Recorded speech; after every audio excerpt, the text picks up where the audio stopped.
이런 가운데 아까도 잠시 말씀드렸지만 공수처 지금 여야로부터 다 비판을 받고 있습니다. 지금요. 오늘도 그런 목소리 계속 나왔거든요. 여야의 이야기 들어보겠습니다. 공수처장의 무능과 우유부단함에 대해서도 비판하지 않을 수 없습니다. 공수처장 행태를 묵과하지 않겠습니다. 오동훈 공수처장은 엄동설안에 밤새워 내란 속의 윤석열 체포를 촉구한 수많은 국민 앞에서 부끄러운 줄 알기 바랍니다. 공수처는 내란죄 수사 권한이 없기 때문에 체포영장 자체가 불법입니다. 그러니까 무효입니다. 그것을 경찰에 이첩한다고 해서 효력이 발생하는 것도 아니고, 그리고 공수처가 경찰을 수사지휘할 권한이 없습니다. 그런데 공수처가 집행을 못한다고 해서 그거를 경찰에 이첩한다고 해서 그 불법 무효인 영장이 합법이 되지는 않다는 말씀을 드립니다. 그러니까 어느 순간 공수처 여야가 다 비판하고 있어요. 물론 비판의 내용과 방향은 좀 다릅니다만 다 압박과 비판을 받고 있는 상황이 됐죠. 이런 가운데 어제도 그렇고 오늘도 그렇고 공수처장은 출근길에 기자들 질문에 어떤 답변도 하지 않는 상황입니다. 굉장히 곤란하고 당혹스러운 상황일까요? 이런 상황에서 그럼 지금 이 혼란스러운 모습을 어떻게 해결할까? 그러니까 내란죄 이 수사권을 둘러싼 논란, 그리고 체포영장 집행을 둘러싼 논란, 이런 거거든요. 크게 보면. 자, 이걸 어떻게 해야 되는 거죠, 지금? 화면을 좀 보겠습니다. 이런 얘기들이 좀 나오고 있습니다. 두 가지 논란이죠. 이 해결책은 일단 내란죄, 형법상 내란죄의 아주 명백한 수사권은 경찰이 갖고 있습니다. 그렇습니다. 경찰이 갖고 있어요. 그래서 일각에서는 아니 경찰이 처음부터 수사했으면 되는 거 아니냐. 그리고 경찰이 체포영장 신청도 경찰이 하고 집행도 경찰이 하면 되는 거 아니냐. 그러니까 나오는 얘기가, 뒤늦게 나온 얘기가 윤석열 대통령에 대한 이 내란죄 혐의 수사를 공수처가 아닌 경찰이 담당하게 되면 어떻게 되는 거냐. 이 얘기가 나오는데 우선 김성태 전 원내대표.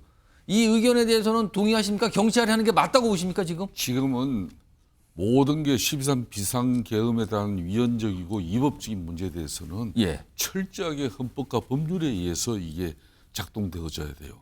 어떤 경우든 정치적이라든지 수사 주체들 간의 경쟁에 의해서 뭐 어떤 이번 공수처처럼 공수처법에 이 내란죄에 대해서 수사할 내용이 전혀 담겨 있지 않아요. 그럼에도 자신들이 하겠다. 그래서 이런 사단이 나는 것인데 지금 이제 대한민국 헌법 체계에서 법률에서는 내란죄는 경찰밖에 할 수 없는 겁니다. 그러면은 지금이라도 저는 이 경찰 왜 이게 국조본을 통해 가지고 이제 쉽게 말하면 경찰이 할 수밖에 없는 내란죄 수사를 갖다가 국조본을 통해서 그 이제 법률적 그 문제를 갖다 극복하고자 했거든요. 그런데 이제 공수처가 체포영장을 집행하는 과정에 이 문제가 생겼고 또 이제 대통령 변호인 측에서 계속 위법적인 이런 불법적인 지금 현재 공수처에 뭐 영장 발부를 신청한 것부터 또 수사를 하는 것부터 모든 게 지금 이쪽에서는 불법으로 보고 있어요. 그렇기 때문에 이거는 나중에 일국의 대통령을 갖다 심판하는 문제, 법률적으로 심판하는 문제이기 때문에 나중에 여기에 승복을 하지 않으면 결국은 양 진영에 그 엄청난 혼란이 발생할 수밖에 없는 겁니다. 그렇기 때문에 지금이라도 정확하게 경찰청이 수사하게 돼 있으면 경찰이 하는 거예요. 다만 이게 이런 게 이제 수사 주체들 간에 경찰은 이제 검사를 지휘를 받아야 되는 거죠. 그렇죠. 결국은 경찰이 수사를 하더라도 결국은 기소, 영장 청구는 검찰이 할 수밖에 없는 거죠. 그런 문제점 때문에 경찰도 공수처에 이렇게 같이 올라타가지고 검찰 니네들 뭐 내가 직접 지휘 받으면서 내란죄 수사는 하기 싫다 이런 건데 그러면 안 되는 거죠. 지금부터라도 정상적으로 경찰이 이 수사 가져가가지고 공수처도 내놔야 됩니다. 그렇게 해서 경찰이 수사하면서 검찰의 수사 지휘 받으면서 검찰은 또 경찰이 조사한 이 내용 기반으로 영장 청구하고 또 기소할 때는 정확하게 기소하면은 이게 제대로 된 헌법과 법률로 해서 작동이 되는 거예요. 아까 방금 전에 이제 이 국조본인데 국조본이나 공조본을 말씀하신 거죠? 공조수사본. 공조본. 알겠습니다. 바로 잡겠습니다.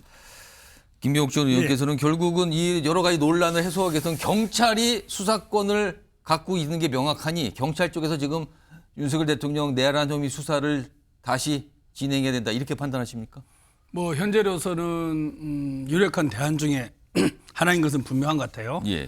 아까 우리 김성태 의원님께서 말씀하셨다시피 이제 경찰이 수사를 했을 때 검찰이 이제 영장 청구권이 있으니까 예. 검찰과 경찰의 협조 관계 이런 것들이 껄끄러웠던 거죠. 그래서 이제 협조가 안 됐는데 사실 초기부터 차라리 합수본을 구성했으면 어떻겠냐는 얘기도 있었습니다. 초기부터? 예, 검찰까지 들어오는 거죠. 그러니까 그 공수처, 그다음에 경찰, 검찰. 예. 그러면 이제 문제가 다 해결되는 거죠. 근데 합수본이라도 공조본이라는 걸 꾸렸잖아요. 예, 그래서 이제 검찰은 빠지고 수사 기록만 넘기고 예. 공조본만 된 건데요. 그리고 사실 특검 얘기도 많았죠. 아. 그런데 이제 국민의힘의 합의가 안 되다 보니까 특검이 계속 거부권 행사가 된 거 아니겠습니까? 지금도 국회로 다시 넘어가 예, 있죠. 또 지금. 국회로 넘어가 있습니다. 그래서 사실은 원래 제대로 하려고 그러면 경찰의 한계, 그다음에 기존의 검찰의 어떤 권력 지향적인 모습 이런 모든 것을 반성하고 종합적으로 본다 그러면은 특검이 가장 좋았다고 생각하고요. 그다음에 합수본 예. 뭐 이런 형태로 갔으면 어떻겠냐라는 게 생각이었습니다만 현행 여야 의석수라든지 이런 한계 때문에 예. 안 된 겁니다. 그리고 이제 공수처가 수사를 시작했는데 수사 의지라든지 역량이라든지 상황 판단 능력이라든지 이런 부분이 미진한 부분이 드러난 이상은 빨리 대안을 만들어서 국민들의 불안감을 해소를 시켜주는 것이 가장 바람직하고 그중에 유력한 방법 중에 하나가 이제 경찰에서 내란죄를 수사를 하고 예. 다만 아까 말씀드린 대로 검찰의 영장 청구권의 협조를 어떻게 잘 받을 거냐라는 건데요. 저는 이런 큰 사안에 대해서는 검찰도 자기 권한보다는 국가의 문제를 빨리 해결하기 위해서 예. 경찰과 협조를 잘해서 이 문제를 해결할 수 있다라고만 한다 그러면 현재로서는 가장 유력한 방법 중에 하나가 아닌가 싶습니다. 그러니까 지금 경찰이 내란죄 혐의에 대해 수사를 하더라도 기소권은 또 검찰이 갖고 있거든요. 이런 상황을 좀 설명해 주셨는데 이용민 변호사.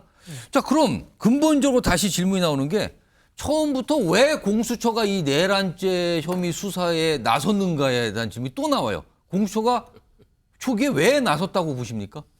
공수처법 24조에서 어쨌든 이게 수사기관 간에 이렇게 뭐 관할이 수사권이 문제가 됐을 때는 예. 이첩 요청을 할 수 있다라고 해서 이제 그것도 가져간 권한이 거거든요. 있는 거죠. 이첩 요청을. 그렇습니다. 예. 그렇게 해서 이제 끌고 갔기 때문에 그래서 그 상태에서는 어쨌든 빠르게 뭐 진행이 돼서 이제 어쨌든 교통 정리가 되는 걸 이제 국민들도 바라고 있었고. 그럼 초기에 공수처는 이 내란죄 수사에 대해서 자신이 있었던 걸까요? 그러면은? 근데 뭐 그 당시까지만 해도 어쨌든 먼저 이렇게 수사를 치고 나가면은 뭔가 이제 계속해서 이제 진행이 될 줄 알았고 그 집행에 대해서 말을 하는 걸 들어봤을 때는 이렇게까지 반발을 할지는 몰랐다라는 식의 이제 발언을 했거든요.